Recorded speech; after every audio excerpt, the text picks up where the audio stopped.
السلام علیکم سامعین، 21 رجب المرجب اور 22 جنوری ہے۔ خبر کا عنوان ہے مولانا عمار حسنی ندوی ندوۃ العلماء کے ناظر عام منتخب۔ آپ کو پتہ ہی ہے کہ مولانا جعفر مسعود حسنی ندوی رحمۃ اللہ علیہ کے انتقال کے بعد یہ عہدہ خالی ہو گیا تھا۔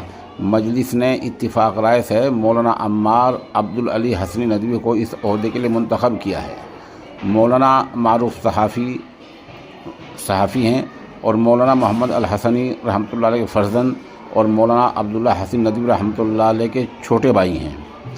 گزشتہ کافی عرصے سے دارالعلوم ندوۃ العلماء کی اہم شاخ مدرسہ مظہر الاسلام بلوچ پورہ لکھنؤ کے محتمم ہیں۔ اہل علم نے اس انتخاب پر ان کو مبارکباد پیش کی ہے۔ خانقاہ بوڑیا سے آل انڈیا مسلم پرسنل بورڈ کے رکن حضرت پیر جی حافظ حسین احمد قادری مجددی، رئیس فیض العلوم خانقاہ بوڑیا یمنا نگر، اور ان کے بھانجے مولانا محمد صادق ندوی اور دوسرے بھانجے مفتی محمد ناصر ایوب ندوی بوڑیوی نے مبارکباد پیش کی ہے۔